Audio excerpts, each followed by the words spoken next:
How's it going, everybody? This is BeatTheBush. An effective way of saving money is finding the items that you really like to eat and learning how to make them yourself. For me, kimchi is one of them. Although I'm not Korean, I do like eating it whenever I go to a restaurant. For the longest time, I thought only older Korean ladies would know how to make kimchi, but when I looked up how to actually make it, it was actually much easier than I thought. Now what I'm gonna do in this video is take a lot of shortcuts so that it's really easy to make your own. If you go to a Korean market, they're likely gonna sell you kimchi at greatly higher prices because this thing only really cost me about $3.50 or $4. If you buy the same amount of kimchi, it's likely gonna cost you many times more. So basically, to make kimchi is just to pickle it with salt and then let it ferment at room temperature for about 2 to 5 days. The fermenting at room temperature is what gives you that unique flavor. So let's just get to the lazy way of making kimchi. Napa cabbage right here. It's extremely cheap, about 80 cents a pound. This is a little bit too big. You only need about 2 pounds of this. I'm gonna separate this into 2 portions to make it 2 different times. So I'm just gonna cut it in the center. And now I'm gonna cut it into about 2-inch strips. So I'm gonna cut this into thirds. I'm gonna cut the core out over here so that all the leaves are separate. And then now I'm just pre-cutting them to the size that you want to eat. I'm gonna rinse them a little bit. Now I'm gonna wash the cabbage. I have a 1/4 cup of salt over here. Just gonna pour that in. Gonna dissolve the salt in the water. And now we put our cabbage back into the salt water. Now we want to completely submerge the cabbage with this salt water, so I'm just going to fill the rest up with water here. So what we're trying to do is just salt the cabbage here. The salt water is going to seep into this cabbage. So I filled the rest of this container up almost filled with water because when I press down on here, it's going to submerge all the vegetables. And now we just leave this for about 2 hours so that all the salt will go in the cabbage first, and then we'll come back. Okay, it's 2 hours later, so the cabbage should be pretty salty by now. You can just take a little bit and taste it. I'm gonna drain out all the water. I'm gonna put it back in here. Now we want a whole clove of garlic, so just open this up and peel everything off. I take the thickest knife I have and I'm gonna crush these guys so I can peel them easier.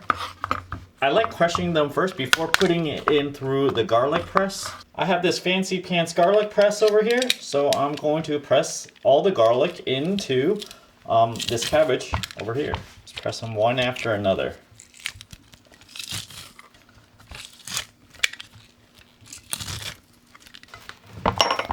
Then I have some of this Korean crushed red pepper.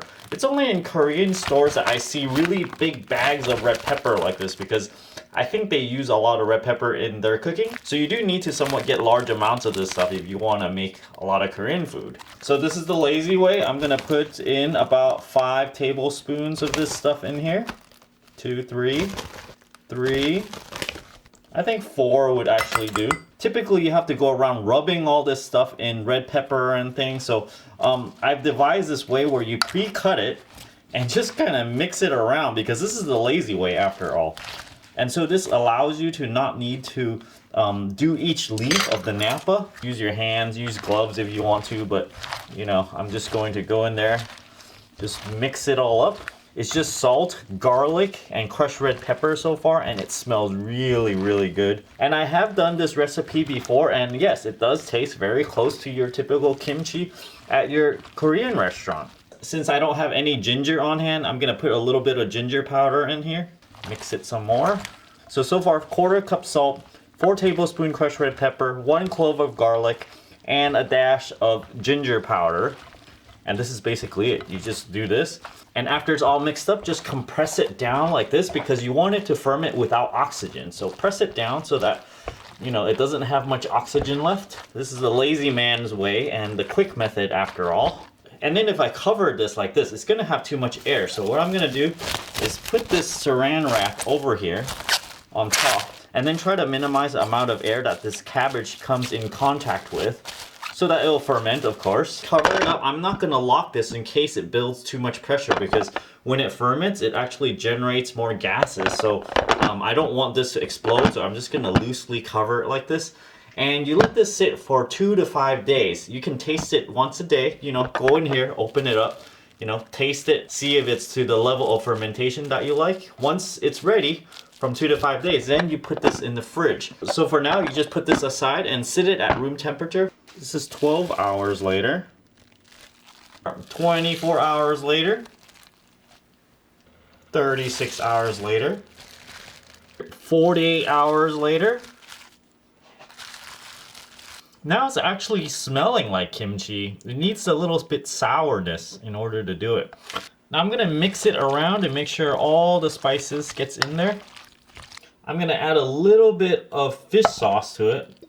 This is just to taste because I feel like it could get a little bit more salty. 2 days would be the minimum you want to ferment it. Of course, you can do it up to 5 days. So let's give this a try.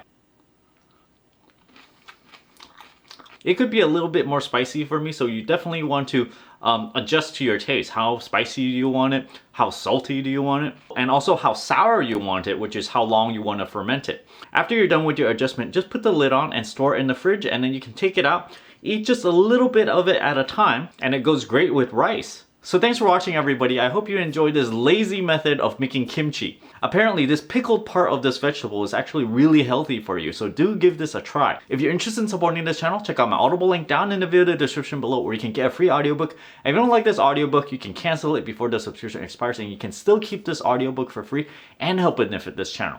I also have a Patreon over here, and don't forget to subscribe. Thanks for watching.